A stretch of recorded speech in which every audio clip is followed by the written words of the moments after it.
Meu nome é Ana Flávia, eu faço parte de um centro de pesquisa em comunicação e trabalho da Escola de Comunicações e Artes aqui da USP e faço parte também do Centro de Estudos na Mídia Alternativa Barão de Itararé. Eu trouxe hoje aqui um pouco da mistura do que a gente alcançou na primeira fase da pesquisa do CPCT da ECA e o que eu estou estudando na minha dissertação. Vou contar um pouquinho para vocês desses dois processos e a própria experiência, né, nesse segmento de mídia, na mídia alternativa, a gente trocar um pouco a ideia. E essa aqui é a nossa pesquisa, as relações de comunicação e as condições de produção do trabalho dos jornalistas em arranjos econômicos alternativos às corporações de mídia. O nome é grande, porque tudo na academia é grande, vocês já perceberam? Tudo é muito complexo, estou brincando, mas é porque justamente pega esse alternativo a quê, que a gente vai debater aqui. Então, esse relatório está disponível no nosso site, no site da Comunicação e Trabalho /eca.usp. Depois eu posso passar para a Nina, ela manda para vocês. E a gente entrevistou 28 arranjos, entre eles o Enóis, de um total de 70 iniciativas. A gente denomina arranjo porque para diferenciar dos blogs ou de iniciativas individuais. Então, a gente considera arranjo aquele que tem a partir de 3 membros ou mais, né, a partir de 3 membros trabalhando, atuando no arranjo, porque para fazer um corte metodológico e não pegar simplesmente o blogueiro, né, que é um outro tipo de perfil de comunicação, mas para a gente entrar mesmo nos arranjos. Os objetivos foi justamente esse: em que condições o jornalista atua na mídia alternativa? Será que a gente já parou para refletir isso? E essa reflexão é também um chamado à não naturalização de certas questões que a gente vive no nosso dia a dia e a gente acaba naturalizando, fazendo que um processo que deveria ser super consciente, ele acaba se barrando numa naturalização de alguns processos que eu vou apontar para vocês a seguir. Então, a gente verificou a viabilidade da forma de sustentação desses arranjos econômicos, o que ele se entende por alternativo e independente. Isso foi importante, inclusive, para a minha pesquisa, porque a gente ia entrevistar as pessoas, por exemplo, as minas ou outros, e a gente perguntava, mas você é alternativo? Ou você é independente? E as pessoas falam assim, não, alternativo não, pelo amor de Deus, tira da minha frente a palavra alternativa. E isso nos chamou a atenção, que estava num campo semântico muito demarcado e até certa forma esvaziado do ponto de vista do próprio sentido do alternativo. Né? Por que as pessoas preferem se relacionar, se articular com o campo semântico do independente e não do alternativo? Né? O que isso significa? Então, a gente também refletiu sobre isso e entender quais são essas condições de trabalho e que estão sujeitos ao imperativo de eficiência, rentabilidade, metas, resultados, características de formatos empresariais. Então, aqui a gente começa com um conceito, discutindo o conceito. Nas teses e dissertações, o único consenso é questionar. Então, todo mundo que estuda mídia alternativa, jornalismo independente, questiona-se o seguinte: alternativa a quê? Né? Independente por quê? Independente a quê? E essa aqui é uma contribuição individual da minha pesquisa para a dissertação, para o projeto de pesquisa coletivo, em que a gente vai atrás justamente para entender por que aquele espanto desses arranjos de mídia. Né? Se a gente tem vários exemplos na história de outras mídias que se encaixariam na mídia de gênero, por exemplo, ou outras iniciativas, e que já foram consideradas mídia alternativa do ponto de vista de você ter como método de análise um materialismo histórico-dialético. Digo para vocês que não é nenhum xingamento. O que é isso? É um método que vê o objeto de forma viva, de forma dialética, com todas as suas contradições, explorando as suas contradições. Então, a gente pegou essa lupa para analisar o que é mídia alternativa no Brasil. Então, aqui já falei para vocês, a chave analítica é um papo mais denso, mas só para vocês entenderem. Qual que é a chave que a gente utiliza para analisar o que é o alternativo? Então, eu peguei 2 autores que estudam muito sobre isso, que é a Peruso, a Cecília Peruso, aqui foi professora da Metodista durante muito tempo, que ela fala que é a praxis social. Não é nem um conteúdo, não é nem a forma de participação, o quanto esse coletivo ele é aberto democraticamente para permear a setores da sociedade, que poderia ser, a gente pode falar disso depois, mas que é o conjunto disso, é a praxis social do próprio coletivo. E o Atom que usa a posição do trabalho em respeito às relações de produção e ao formar uma relação dialética entre os atores e estruturas envolvidos no sistema de mídia, formando assim uma mídia crítica. O que a gente quer dizer com isso? Quando você pega o trabalho, você pega as relações de produção. Como que é a relação de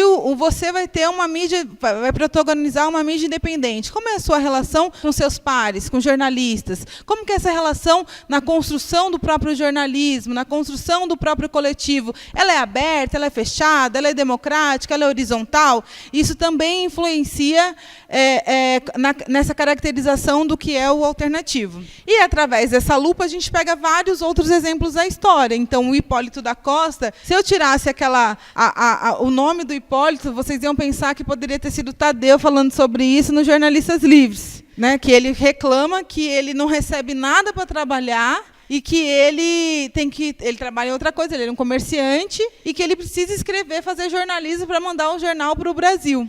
Isso é muito, a gente poderia pegar de algum diálogo contemporâneo, né? É muito atual. Então, esse é um exemplo do primeiro jornal do Brasil. Aqui também é uma outra característica, que é o peso dos redatores principais dos jornais, né, que saíam dos jornais e iam montar iniciativas, outras iniciativas de mídia. E aqui, se vocês... Também pode ser um contexto muito atual, ele pode ser utilizado num contexto atual, fala da dificuldade financeira, fala da dificuldade do público leitor, da forma de financiamento, que era a publicidade, e a perseguição por parte do Estado. Hoje, mais ainda, a gente poderia utilizar isso aqui como enxerto de uma entrevista atual, de um arranjo atual, só que esse aqui é da imprensa anarco-sindicalista, lá antes da imprensa sindical, por exemplo. E aí tem uma série de exemplos. Tem as SEBs, que são as comunidades eclesiais de base, que faziam comunicação para a comunidade,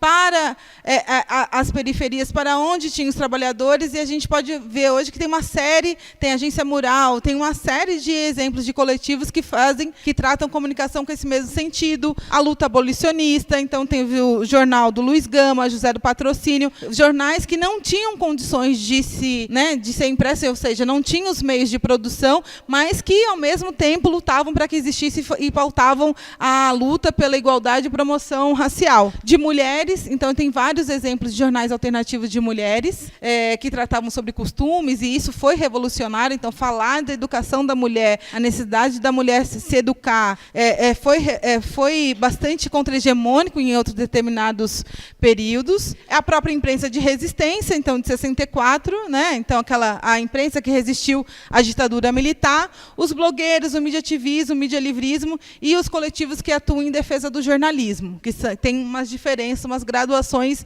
entre eles. Todo esse conjunto poderia, olhando pela luz do materialismo histórico dialético, que prevê questões sociais, as questões políticas, econômicas, que interferem na constituição do arranjo de mídia alternativa, poderiam ser enquadrados como mídia alternativa através desse método e do conselho da Peruso e do Atom que a gente utiliza. Estou dizendo isso para vocês porque não é ponto pacífico no estudo de mídia alternativa. A maior parte dos trabalhos se referenciam em torno de Kuczynski, que foi aquele que escreveu Jornalismos Revolucionários, e todo mundo acha que comunicação alternativa, mídia alternativa, tal, é só caracterizado como essa imprensa que atuou na resistência à ditadura militar. E eu acho que a gente precisa largar essa visão do que é o alternativo, porque o alternativo, ele trata outras questões, né, de contra-hegemonia, tenta pautar outras questões que não são pautadas às corporações de mídia, tenta trabalhar de outras formas que não essas as grandes corporações de mídia. Quando a gente pega, a gente alarga e a gente vê mais o que nos unifica, né, o que nos aproxima do que aquilo que nos distancia. Então, esse eu considero um exercício importante para a gente fazer, todos aqueles que querem atuar na mídia alternativa e no jornalismo independente. Coloco eles todos sob um conceito sede,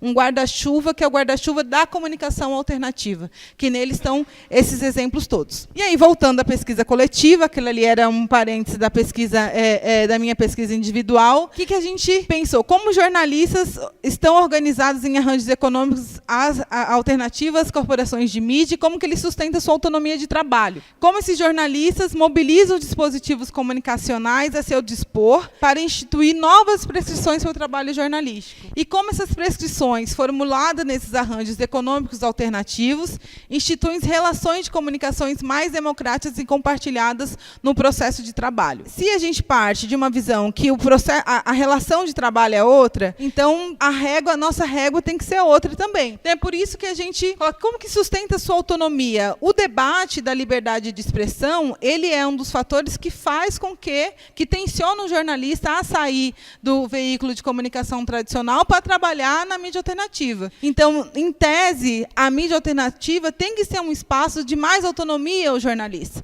que ele possa acreditar mais na sua pauta, que ele possa ter outros fatores que influenciam a decisão da pauta, a não ser os fatores econômicos. É como se mobiliza a tecnologia para fazer isso. Porque antes, todos aqueles exemplos que eu disse para vocês tinham um fator preponderante, que eram os meios de produção, os meios de produzir. Com a internet, isso facilitou muito a nossa vida, mas, ao mesmo tempo, que representa também uma certa precarização do trabalho. A gente pode discutir isso depois, senão eu vou entrar aqui, eu adoro debater esse ponto, vou entrar aqui num poço sem fundo com vocês, vou ficar falando disso, né? E como essas iniciativas modificam a própria deontologia do fazer jornalismo. Porque a gente está modificando a forma de fazer jornalismo o tempo todo. A partir do momento que a gente, ou pela nossa relação, que não é de um trabalho alienado, é outro tipo de relação, não mediada pelo salário, necessariamente. Ou pela nossa relação de ter pouca estrutura. A gente bola saídas em que a gente está prescrevendo um outro tipo de jornalismo. E até que ponto isso mobiliza, né, coloca em movimento aqueles pilares básicos do jornalismo que a gente aprendeu na universidade ou que não aprendeu, que se tornou consolidado, como periodicidade.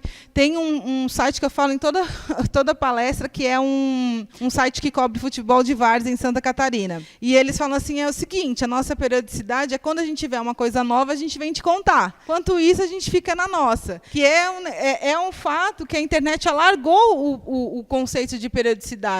Né? Ao mesmo tempo que tem o imediato, né? O imediatismo da gente estar sempre querendo colocar na frente, né? Tem muito a ver com a disputa do furo, né? O que era o furo? Você tinha que estar sempre à frente, dando o imediato, mas ao mesmo tempo, para essa mídia alternativa, esse conceito é mais alargado. Né? Então, também, a gente precisa perceber o quanto nós próprios estamos mudando o jornalismo. Tem coisas que derivativas de fatores bons, né, que nos ajudam, e tem outros que nem tanto. E o quanto, isso a gente pode debater também, e o quanto as grandes corporações de mídia tentam cooptar os novos modelos. Então, tem várias coisas que foram cooptadas. Por exemplo, os colunistas. O colunismo não existia num período, passou a existir na revista Movimento, na imprensa alternativa. Os conselhos editoriais, não era normal ter conselho editorial na grande corporação de mídia. Isso nasceu primeiro na mídia alternativa. E tem outros exemplos. A gente poderia citar um mais recente, que é o vídeo, o William Bonner pedindo para as pessoas gravarem o vídeo na vertical, etc. Depois de 3 anos que a mídia alternativa ficou falando, grave seu vídeo, envie para a gente, o manual, grave, né? Eles lançaram o Brasil que o povo quer, né? O Brasil que eu quero. Para a gente perceber o quanto essas inovações também são apropriadas. Por mais que a gente ache que vivemos todos numa bolha, a gente não está alheio a essas inferências do todo, né, do estruturante. Então, a gente chegou a alguns dados. A maioria da mídia alternativa do nosso corpus, eles são jovens entre 20 e 35 anos. Esses dias eu fiz 2 debates, na Casper e na FMU, antes de ontem, e aí o pessoal falou assim, nossa, mas tem muito jornalista aqui na faculdade, tem muita gente se formando. Aí eu falei assim, para onde que estão indo esses jornalistas? Porque a redação está cada vez mais enxuta. Para onde estão indo esses jornalistas? Uma parte tenta construir a sua própria experiência, que é aqui na mídia alternativa. Há jornalistas mais maduros, com vasta trajetória nos veículos tradicionais, Então, tem os fundadores das Jornalistas Livres, Agência Pública, Farofafá, Viomundo, outras palavras, que são aqueles jornalistas que tinham uma atuação sólida na grande imprensa e saem por determinados fatores, pela precarização, pela falta de liberdade de expressão, pela própria possibilidade da internet oferecer um novo campo de atuação, saem. Em 37 arranjos, há dirigentes mulheres, sendo 28% deles fundados e dirigidos por mulheres jornalistas. E 19 dos arranjos jornalísticos com presença nas direções de homens e mulheres jornalistas. E depois eu vou mostrar isso graficamente para vocês, a maioria de mulheres jovens que estão, né, construindo a mídia alternativa. E são absolutamente minoritários arranjos cujos profissionais não têm formação em jornalismo. Está vendo aí para onde vai uma parte dos jornalistas? Está indo mesmo construir a sua própria experiência na mídia alternativa. A maioria dos jornalistas é de jornalistas brancos, cujas famílias vêm de uma trajetória de classe média de posições em serviços. Aqui a gente abre parênteses para os arranjos de periferia entrevistados, que eram outra situação, que foi o caso do Blogueiras Negras, Nós Mulheres da Periferia, Vozes da Vila Prudente e o Periferia em Movimento. Então, aqui a gente vê, quando a gente falava, vocês são alternativos ou independentes? Aí todo mundo, não, alternativo não. Independente, aqui 27%, são empreendedores. Isso foi uma surpresa, porque a gente achava que estava tão forte essa questão do empreendedorismo, vários bancos, várias empresas fazendo propaganda, seja empreendedor, mas a maior parte, vocês veem que só 5% disseram que são empreendedores. São coletivos? Isso daqui também é uma surpresa. Mostra que 52% não são coletivos. Ou seja, aquela expectativa nossa de ter um outro processo de produção, de trabalho, de relação de comunicação e de trabalho, ela não se confirmou. Não são coletivos, a maior parte são projetos. Então, tem um projeto que fala assim, a gente montou de feminino, a gente montou para a gente conseguir ganhar dinheiro. Então, tem o objetivo de gerar valor. E inovadores também é uma surpresa, porque sempre empreendedorismo e inovação são duas palavras da moda, né? Todo mundo fala, você fala que é empreendedor e inovador, trabalha com base em inovação, você está lá em cima, na rodinha, o pessoal já vai virar para você e falar qual é o segredo, né? Mas também disseram que não são inovadores. Né? Então, não é um campo, não é empreendedorismo e inovação, não estão numa boa no campo ali da mídia alternativa. Primeiro que empreendedorismo, nas entrevistas, ele é muito visto junto com a precarização. Então, ser empreendedor, mas isso significa a gente só é empreendedor porque não tem um emprego CLT para a gente poder ter. Então, era sempre ligado às condições de trabalho. Né? Ser empreendedor, mas você tem que pagar, tem dia que você tem o freela, tem dia que você não tem o freela, né? Numa condição muito adversa. Iniciativa jornalística, você vê que ficou quase metade, mas a maior parte se diz que é uma iniciativa jornalística, ou seja, no mundo que está todo mundo dizendo que o jornalismo não tem mais valor, que está rebaixado, as saídas ainda são buscadas a partir do jornalismo, do fazer jornalismo. Né? Então, isso é muito importante. Aqui está pequenininho, que é o Estados Jurídicos, a maior parte é não identificado, porque qual foi o nosso exercício? A gente pegou o CNPJ, ou o nome que a gente tinha, e a gente fez uma busca por dentro dos sites da Receita, por dentro. Então, foi um trabalho de mineração de dados mesmo, mas tem associação privada, tem empresa individual, tem empresa, tem sociedade privada, e a maior parte não identificado. Mas a gente já viu uma conjunção de MEIs, porque o que importa é a narrativa. Então, você vai falar assim, olha, somos uma agência. Quando você for pagar a nota, você pode dar a nota do Tadeu, do Caio ou a minha. Aqui, o vínculo a movimentos sociais, políticos e religiosos, a maior parte não diz que tem vínculo a movimento estabelecido, um movimento social. Isso quer dizer, por exemplo, teria uma entidade e o veículo de mídia seria vinculado diretamente aos interesses daquela entidade ou aquele movimento. A gente percebe que não tem isso. Atua em outras atividades além da produção de conteúdo, também vocês vejam que é muito pareado. Né? Então, sim, atua em outras atividades e não 33%. É metade que faz isso, faz produção de conteúdo. E aqui é uma loucura essa tabela, mas esse gráfico, que são as fontes de financiamento. São todas as fontes de financiamento que essa mídia alternativa faz. Ou seja, a gente rala muito para sobreviver. Né? Então, tem doações e crowdfunding, trabalho voluntário, venda de conteúdo, publicidade. Você vê que publicidade ainda é representativo, né? Mas tem uma miríade de projetos de pesquisa editais, tem tem gente que faz evento, que dá cobra para o curso, doações, fundações, tem uma miríade de fontes de receita que a gente percebe que nenhuma é muito significativa, porque se uma fosse muito significativa, não teriam tantas outras assim na composição. E esse é um problema, porque a gente defende que o Estado tem que ser o garantidor dessa pluralidade e diversidade de opinião na sociedade. A gente tem vários locais que tem deserto de notícia que poderia ser apoiados pelo Estado, ter uma fonte de informação diversa e plural ou de serviço, né? E não existe. Eu estava comentando ontem lá na FIAN que teve um dia que teve uma enchente, a última enchente muito grande aqui em São Paulo. Eu comecei a entrar em vários sites, eu acho que porque nenhum jornalista tinha conseguido chegar às redações ainda, então não tinha quase nada de manhã para a gente se espelhar. E aí eu fui perceber que nós não temos na cidade de São Paulo um veículo que fale sobre a cidade de São Paulo. Não tem. Tinha o Jornal da Tarde, tinha o Agora, né, que tem o Agora que fala mais ou menos, mas que fale sobre a cidade de São Paulo. Vejam que loucura. Maior metrópole da América Latina não tem um jornal que fale sobre ela, né, que dê o panorama de toda a agenda cultural da cidade como um todo. Tem pontualmente, né, que fale sobre o problema estrutural, que fale sobre... Mas não tem esse mergulho na cidade de São Paulo.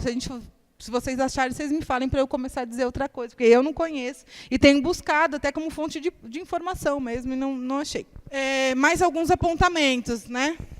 Um dos vários trabalhos voluntários, eu acho que é a graduação deles, mas eu posso abrir a tabela depois e te confirmar isso. Tá bom? Porque eu lembro que a gente fez esse debate, por que vários trabalhos voluntários? Então, tem várias concepções do trabalho voluntário. Tem um trabalho militância, tem um trabalho doado, tem um trabalho... Então, também tem essa diferenciação. Então, são iniciativas com menos de 5 anos, estimuladas pela ampla participação da sociedade na arena pública e também pelos meios técnicos mais leves, baratos e com ampla margem de recurso para o trabalho em plataformas digitais. A maioria declara-se sem vínculo a movimentos sociais, como eu já apontei para vocês, não se veem como empreendedores, identificam como jornalistas e declaram produzir conteúdo com marcadores de praxis jornalísticas. Estou dizendo isso porque tem vários arranjos que falavam que produziam jornalismo e, quando a gente foi analisar, não produziam jornalismo, e tem outros que falavam que não produziam jornalismo e ganhou prêmio de jornalista.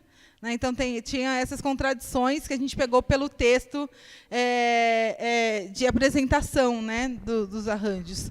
E tem duas questões relevantes dentro da produção jornalística, que é a periodicidade, que é mais estendida e flexível, e os conteúdos são geralmente produções de reportagens que não demandam a exigência do acontecimento noticioso.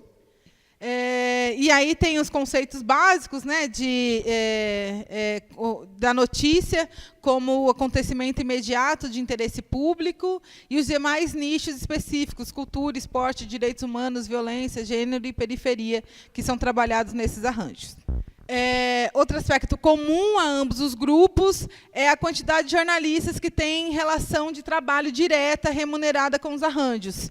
Então, uma boa parte fazia um monte de coisa pelo arranjo, então dava palestra, etc., etc., ou no horário livre, depois do freela, né, e assim atuava. Então, tinha pouca relação de trabalho formal, pouca relação mediada pelo salário, por uma ajuda de custo. E isso aqui, eu tenho insistido que é um tema importante para a gente debater, porque isso influi diretamente na qualidade do jornalismo produzido. Então, se a gente não vê valor naquilo que a gente está produzindo como jornalismo, como que a sociedade vai ver valor? Fica muito mais difícil a sociedade enxergar que ali há um valor.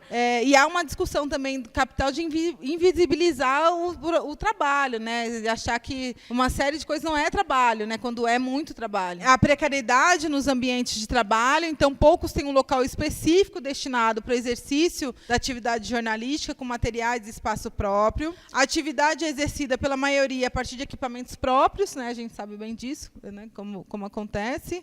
Em especial o celular e nos horários possíveis, sem muito regramento. Poucos conseguem transitar bem nesse universo quando o assunto é sustentabilidade financeira. A maioria dos respondentes tem outras iniciativas, como freelance, subempregos ou empregos em outros lugares, para sustentar-se financeiramente. E no primeiro grupo de discussão que a gente fez, a Nina teve presente, foi bem legal, a gente reuniu os arranjos para discutir entre eles os temas, sendo provocado, né? Destacou a busca por essa sustentabilidade via apoio de organizações e fundações. E no segundo já não teve muito esse debate das fundações, porque tinham arranjos mais antigos.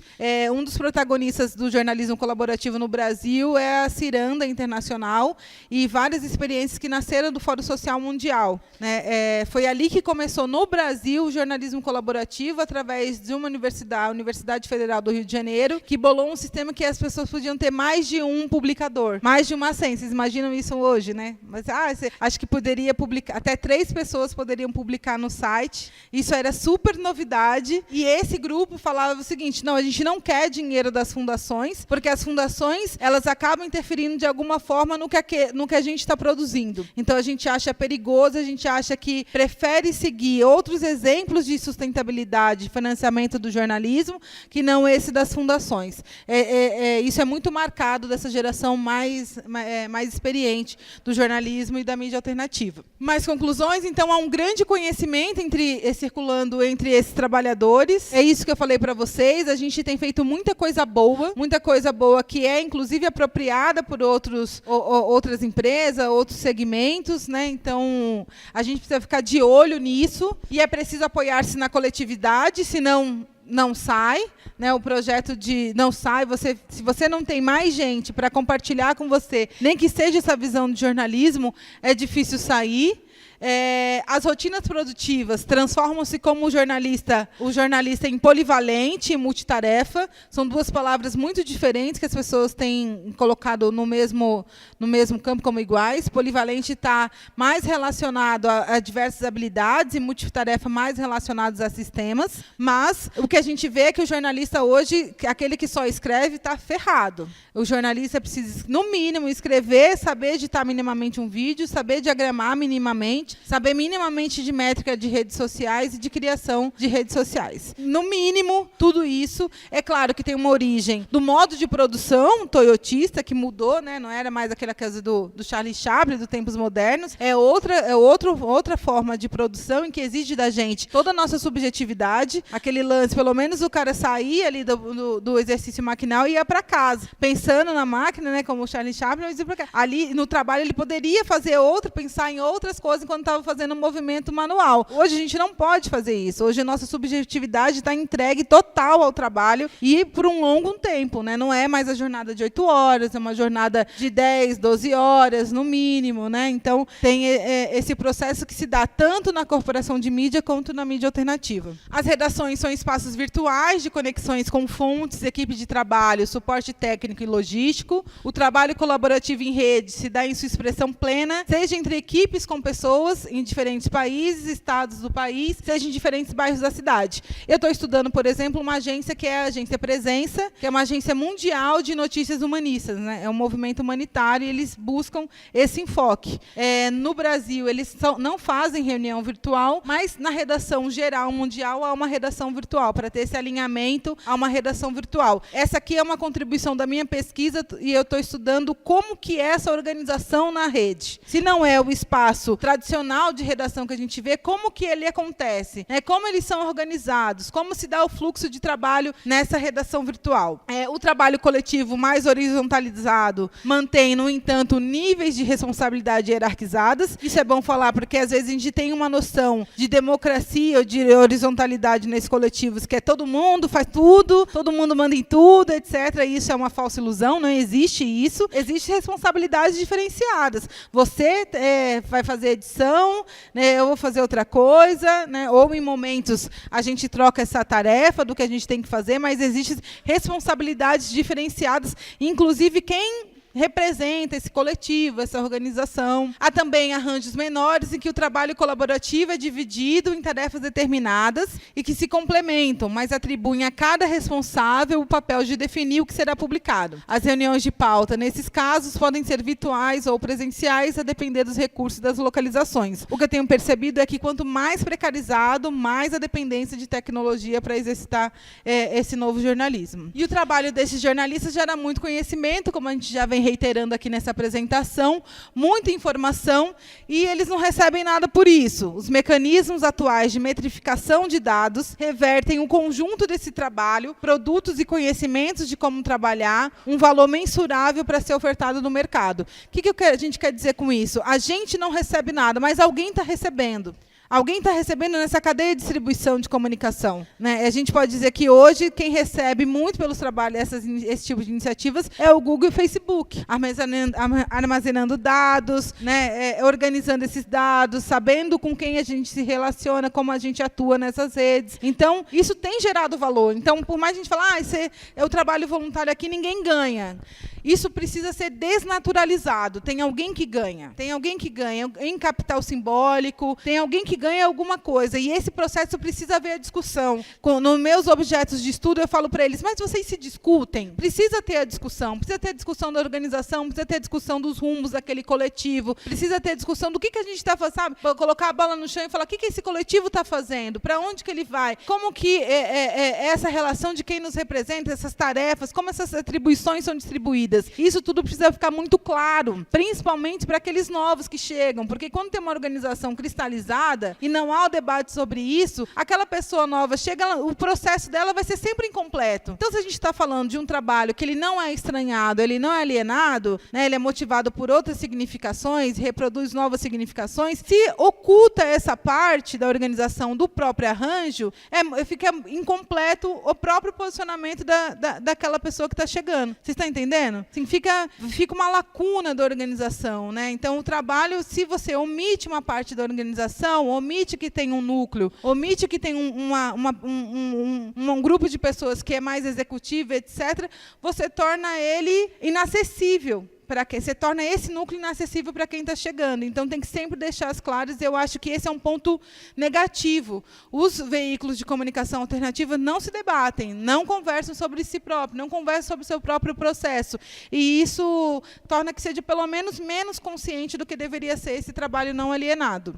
Eu acho que tem essa conexão de ser relacionado ao perfil dos protagonistas, de quem funda esses coletivos. Tem também a questão de quando eles saem da grande imprensa, ficaram lá há muito tempo. O exemplo de jornalismo, de organização, é dessa grande imprensa. Então, tem uma entrevistada a mim que fala o tempo todo, mas na Folha é assim, na Folha é assado. Você percebe claramente pela análise de discurso dela que o referencial dela é a Folha de São Paulo, né? Por mais que também seja uma experiência nova, mas tem esses referenciais. Às vezes o cara está lá, passa 30 anos dentro de uma empresa, passou 30 anos dentro de uma empresa dessa. Quando ele sai, né, ele acaba reproduzindo mesmo. Mas tem essa questão de isso, já tenho minha aposentadoria, tenho outras condições, tenho meu apartamento, vivo de aluguel. Então, para mim, tudo bem ser voluntário.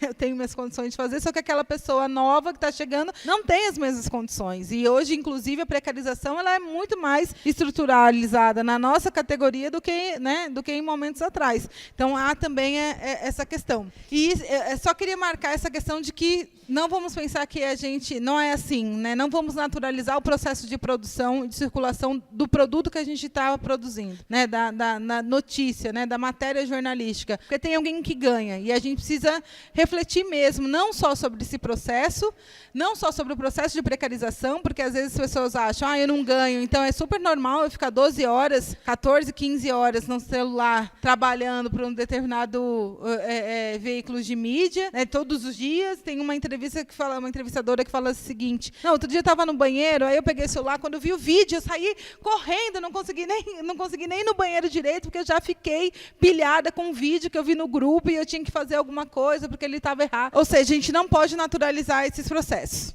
Mas as relações, mesmo assim, mesmo tendo essa falta de debate sobre si própria, elas são mais horizontalizadas, e porque sem isso esses arranjos não vivem. Se você não convencer outras pessoas de que você tem que produzir junto, né, eles não vivem. Então, geralmente, nos meus objetos, a discussão sobre jornalismo, sobre a organização interna, geralmente é o que demarca para que essas pessoas fiquem ou saiam do coletivo.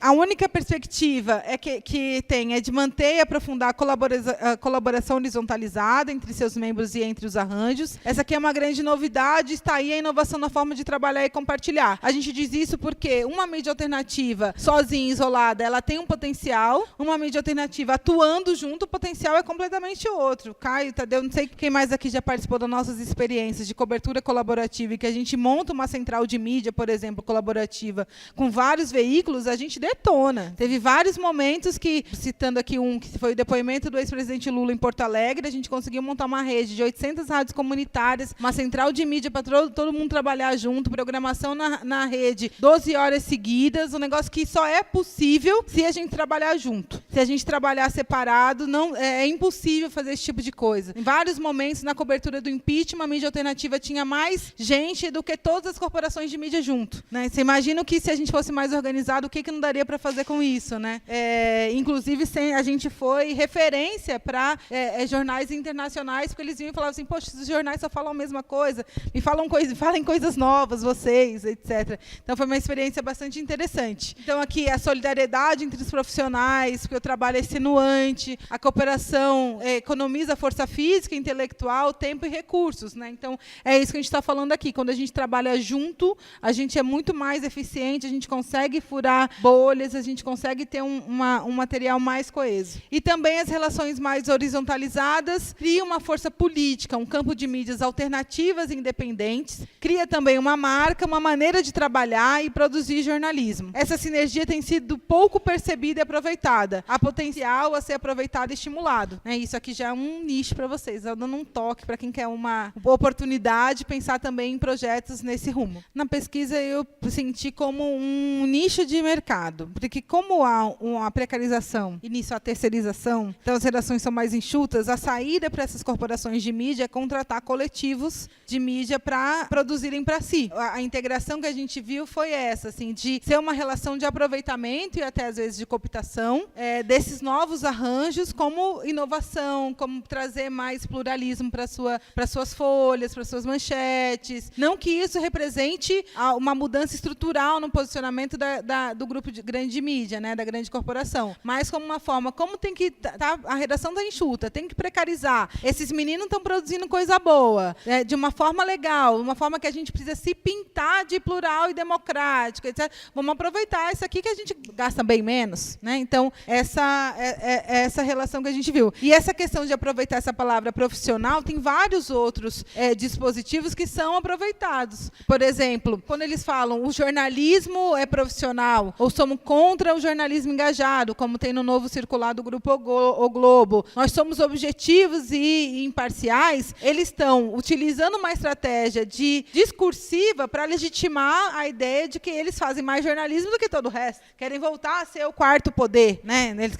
Só eles querem falar pela sociedade, então só eles fazem jornalismo profissional, imparcial. Né? Então, fudidão, nós somos os fudidos, aqueles ali são o pessoal que brinca de fazer jornalismo. Né? É uma estratégia comercial, gente. A grande imprensa deixou passar o que é esse fenômeno de fake news porque ficou nessa, de desmoralizar, dizer a mídia alternativa faz jornalismo engajado, nós fazemos o jornalismo profissional e veio uma enxurrada de fake news que nem a mídia alternativa, nem a grande imprensa conseguiu segurar, porque quando o fenômeno, a interferência das notícias falsas nas democracias, e especificamente aqui no Brasil, foi bem isso. O debate antes da eleição sobre notícias falsas era, precisamos montar aqui um grupo para avaliar o que é verdade e o que não é. Né? Tem vários grupos como esse. E fazendo essa diferenciação de quem fazia mais jornalismo ou menos jornalismo. Né? Vai catar coquinha, a gente está sabendo que vocês estão fazendo isso para ganhar mais dinheiro, para ganhar mais assinatura. Né? Então foi bem isso que aconteceu, e tanto que a gente está ainda levando caldo sobre notícias falsas. A gente não teve um caso que é muito simbólico, que é da morte do neto do ex-presidente Lula,